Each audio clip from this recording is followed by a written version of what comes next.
Much better feeling than the last game that Duke basketball played. Always great to get back in the win column. Hi, everybody. Dick Vitale. Hey, make sure you listen, man. The Locked On Blue Devils with J.J. Jackson. He's awesome, baby.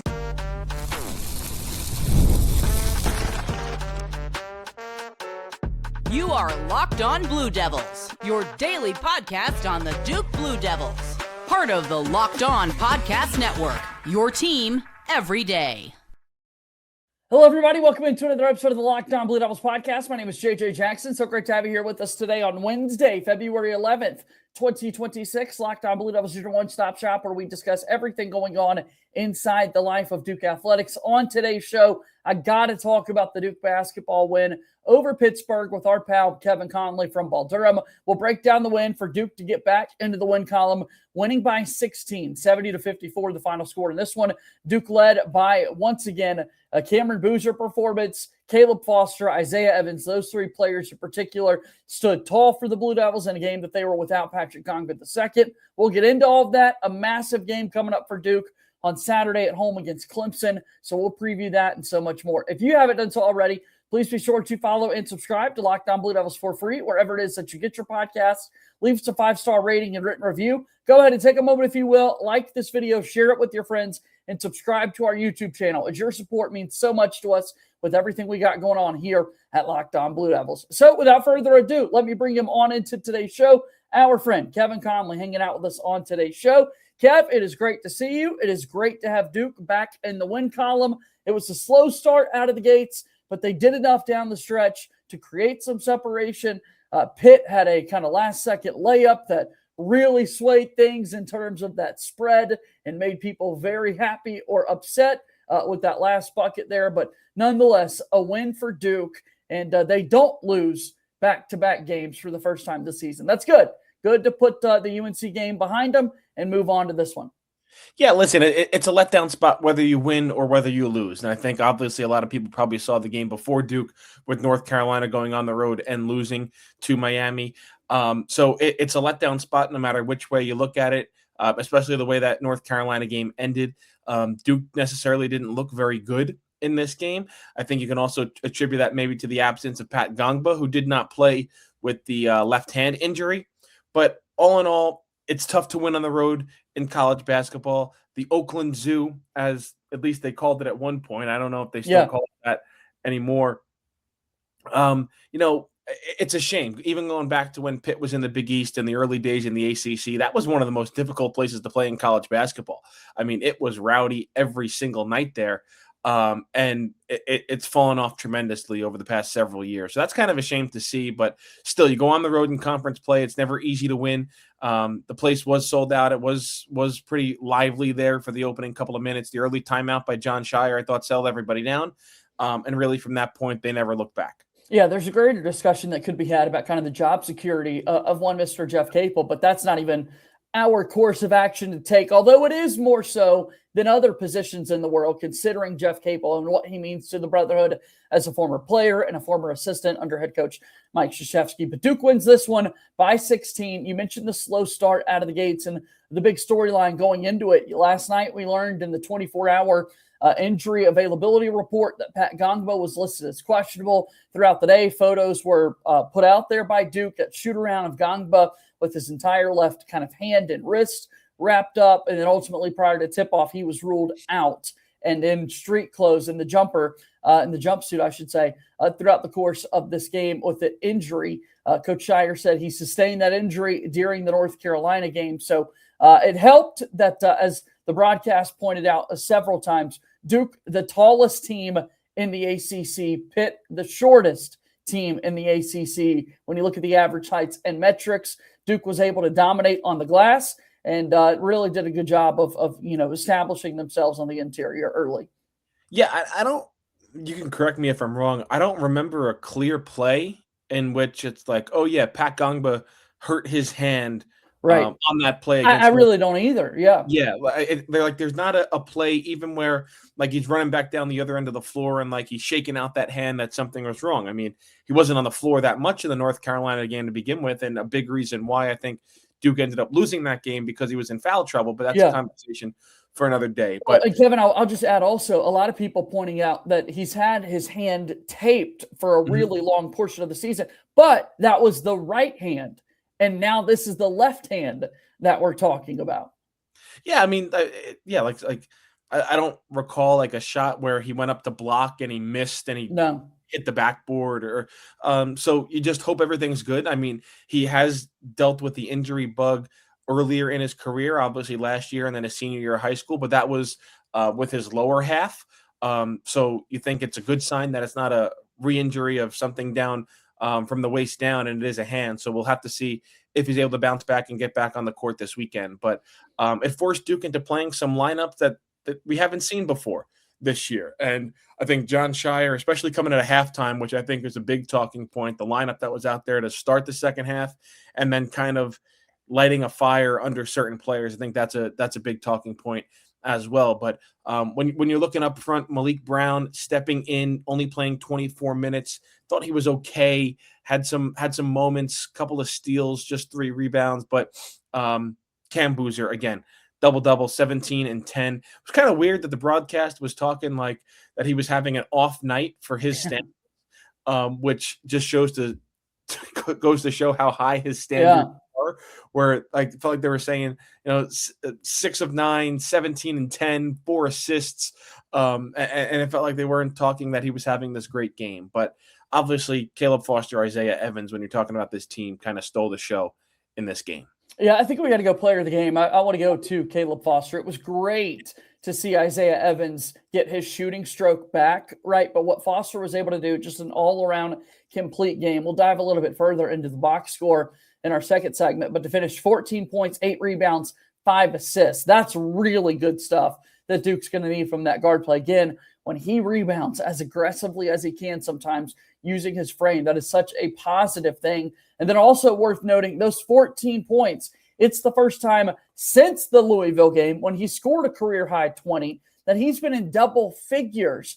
Crazy. There had been 9 games in between the career-high 20 against Louisville and this 14-point performance against Pitt where he did not get into double figures. So really nice to see Foster finishing around the rim, knocking down 3-point shots, still missed free throws. But you got to clean that up for sure. But I was really impressed with what we saw from CFOS. And it was consistent, right? It wasn't just one half where a lot of that scoring production came from, and the other half he was quiet. He had 7 in the first half. He had 7 in the second half. The rebounds were just about split, 3 in the first half, 5 in the second half. The assists were just about split, 2 in the first half, 3 in the second half. So he put together a real complete game, and I think that's something Duke has been looking for. I mean, go back to that Virginia Tech game. I said he played great in that game, given the circumstances that he was dealing with the flu. On Friday night, you didn't know if he was going to play on Saturday afternoon. But in this game, Duke down a starter, Caleb Foster stepped up and delivered when they desperately needed it. So that's a big-time performance from Duke's captain. Shout out to you, CFOS. That's the type of game that we're certainly looking for in the days and weeks to come. So Duke earns a 16-point victory over Pitt. We dive a little bit further into some of these box score numbers and so much more when we continue in a moment. Locked On Blue Devils here today is brought to you by our friends over at FanDuel. FanDuel is America's #1 sports book. The winter games are officially here, and if you're anything like us, you're locking in for events you only get to see on the biggest stage every 4 years. That's why following the winter games on FanDuel just makes sense. From medal counts to individual events to finding your angle on the sports you care about most, FanDuel gives you more ways to stay connected to the action. The drama of curling, matches that start slow and somehow gets intense fast. Speed skating races decided by inches. Hockey games feel different right from the opening faceoff. The winter games are on, and there's no better way to follow them than with FanDuel. FanDuel, play your game.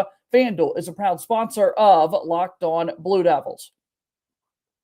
Our show today here is also brought to you by our friends at Indeed. That's right. Hiring isn't just about finding someone willing to take the job. It's about finding the right person with the right background who can actually help your business move forward.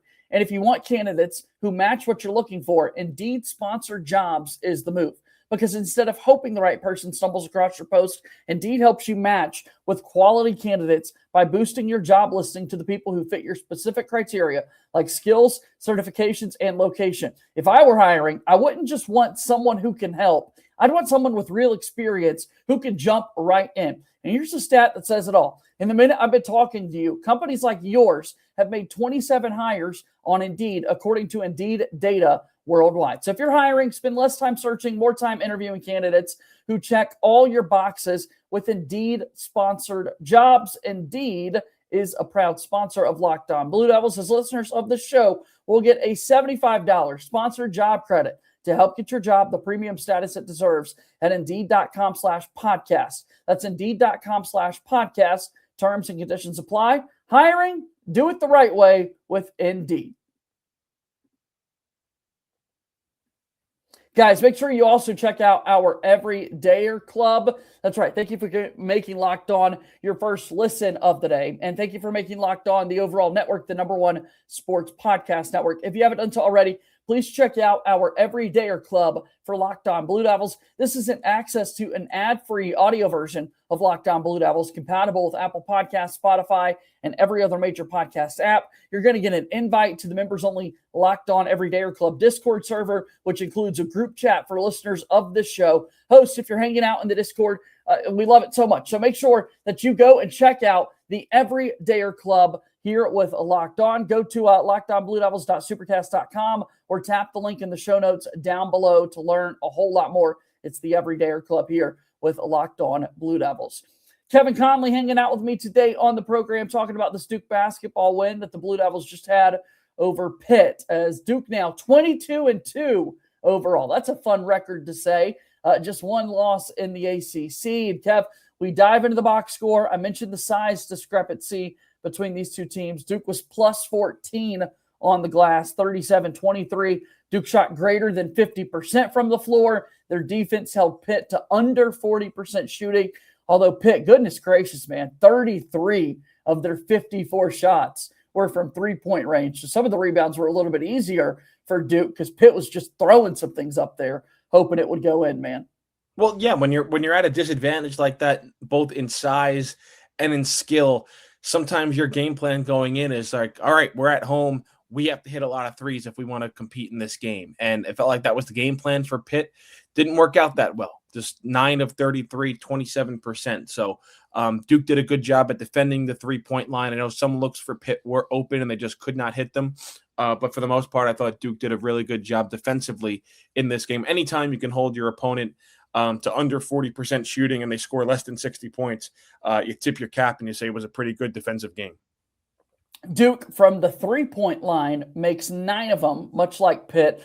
Duke made 9 and 10 fewer attempts. So Pitt was 9 of 33. Duke was 9 of 23 from three-point range. And Isaiah Evans, big reason why, as Slim goes 5 for 6 from three-point range, finishes 8 of 10 from the floor, 21 points. I love seeing that. Love seeing Slim get his confidence back from the three-point line.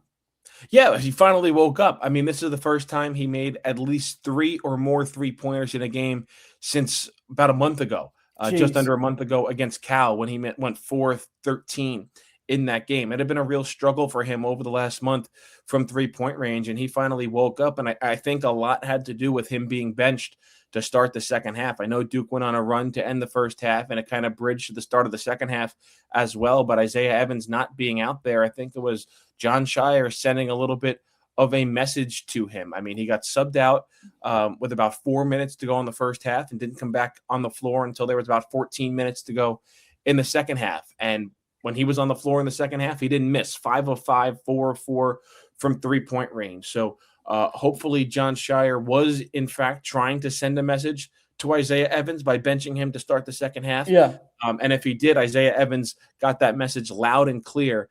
And he elevated his game big time in the second half to help Duke get this win. Dude, Slim got busy. I mean, he needed to. He was able to knock down those shots in the second half, like you said. And, Shire extending the run that unit had to end the first half, starting them in the second half, because Isaiah Evans and Malik Brown were starters for the game.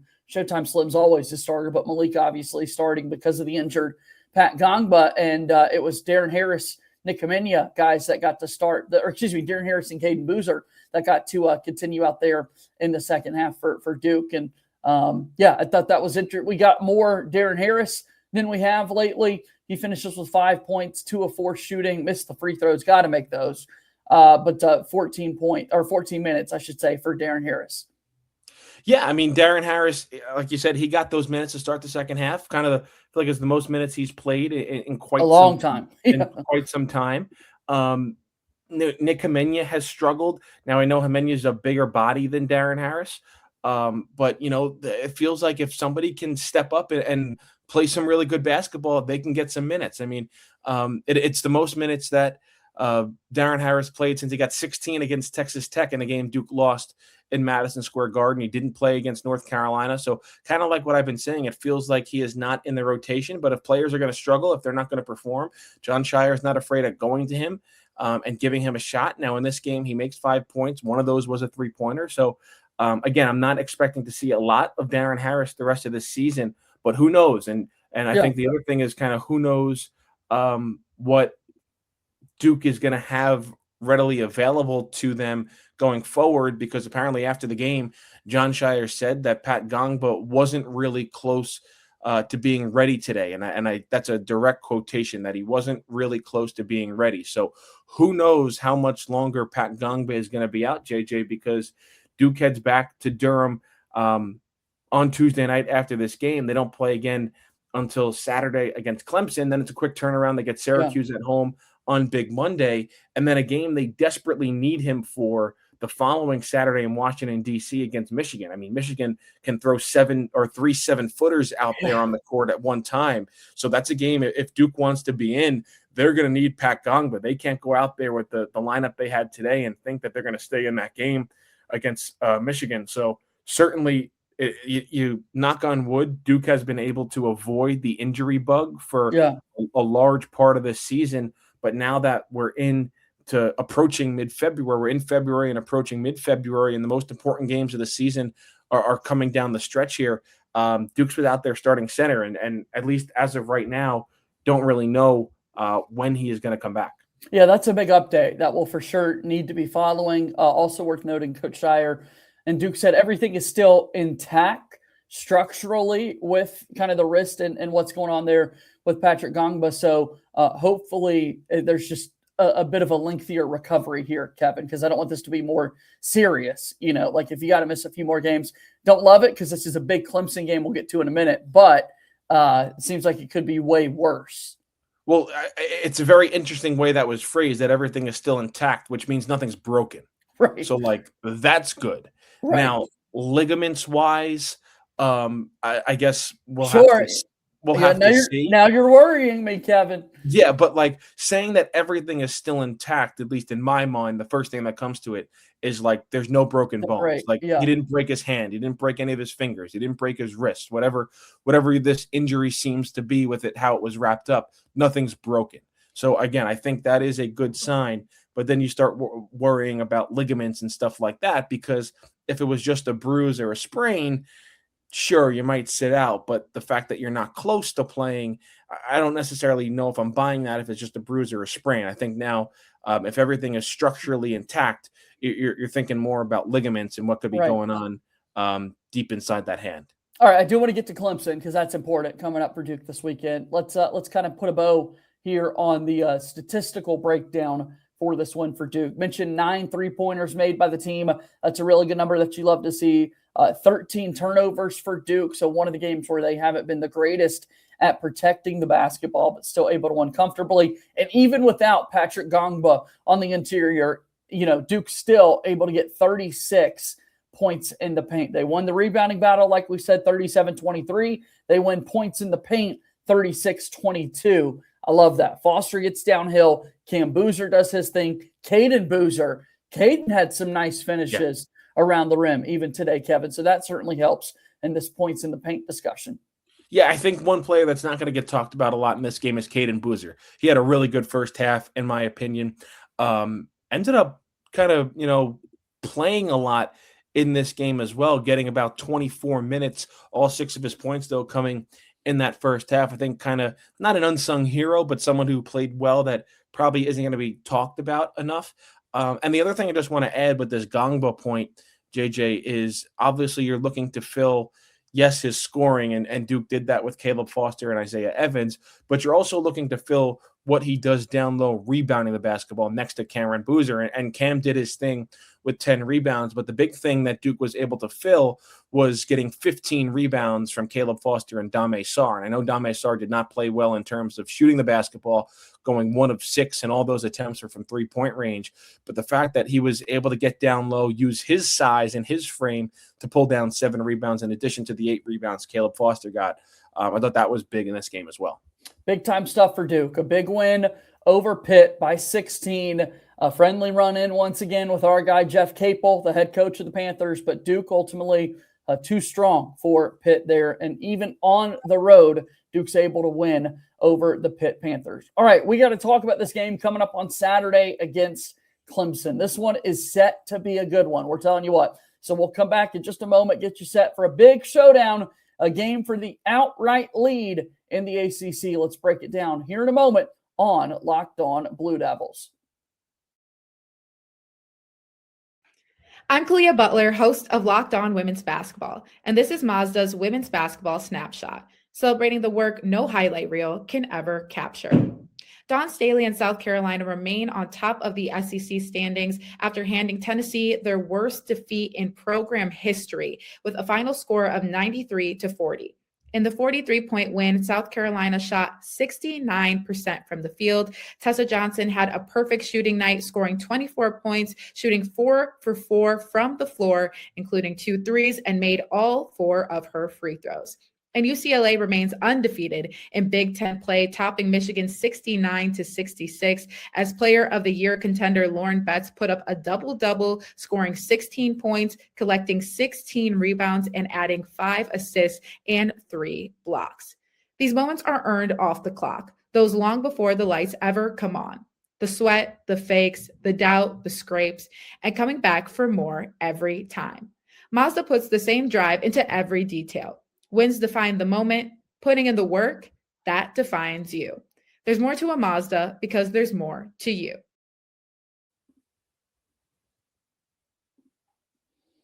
Last segment here on today's episode of Locked On Blue Devils. My name is JJ Jackson, the host of the show, joined today by Kevin Connelly of Ball Durham. Duke over Pitt, 70-54. Duke now 22-2 overall and 1 loss in ACC play. It, of course, happened this past weekend against our big-time arch rivals, the North Carolina Tar Heels. Coming up this Saturday, Valentine's Day on February 14th, Duke will be playing inside Cameron Indoor Stadium against the Clemson Tigers, who also have just 1 loss in ACC competition. Kevin, it's worth noting, this is our Wednesday episode. Later today, Clemson will play an ACC game, so maybe by time the game tips off between Duke and Clemson, Clemson would have 2 losses. But even still, this is for the outright lead because you want to have that head-to-head victory over Clemson if you're Duke. Yeah, listen, JJ, I think we can predict a Clemson win at home against Virginia Tech. Who knows? Things could happen in a basketball game. That's why they play for 40 minutes. But listen, I feel like it's a big number one. It's a big game for Duke. I feel like Clemson kind of got screwed here, JJ. You know, just last week they had their week-long trip to California where they beat Stanford and Cal. So they were one of those teams that did sweep the West Coast swing, but they don't come back east and get their bye week. I mean, They played on Saturday and they're playing again on Wednesday, and then they're playing again on Saturday against Duke. So is this going to be a Clemson team? Maybe we'll find out more tonight when they play Virginia Tech. How are their legs going to be? Are they going to be fully there? Are they going to be locked in? You know, it's tough having to do that out to the West Coast, back to the East Coast, and then play right away. So kind of interesting to see Clemson and how they're going to be on Wednesday night against Virginia Tech, but certainly going on the road to play Duke, it's a big game. Clemson has over the last couple of years has proven to be a really, really good team in the ACC, you know, making it to whatever it was, the Sweet 16 Elite 8 a couple of years ago, an NCAA tournament team last year. And then this year, people don't talk a lot about Clemson, but they are ranked. They are number 20. They're 20-4 and they're 10-1 right now in the league. And their one league loss was an overtime at home against NC State, a game, you know, Clemson probably could have and should have won. I think they might have been ahead late in that game before NC State tied it, and it went to overtime. So it's a really good Clemson team. It's an underrated Clemson team, given that the ACC at least has more higher profile teams than they did a year ago with Louisville and North Carolina. NC State, like I mentioned, Virginia has now come back to the top of the conference. So not a lot of people talking about Clemson, but this is a good Tiger team that has flown under the radar. So knowing that it's for first place in the conference, you have to imagine Duke's going to be ready for them. Yeah, you're going to be excited to play a game like this, and particularly the the storyline that this is the Clemson team that a season ago beat Duke. Duke only had one loss in ACC play last year when they set the conference record of a 19-1 record, and it was a 77-71 defeat at the hands of Clemson in South Carolina. This game will be played at home.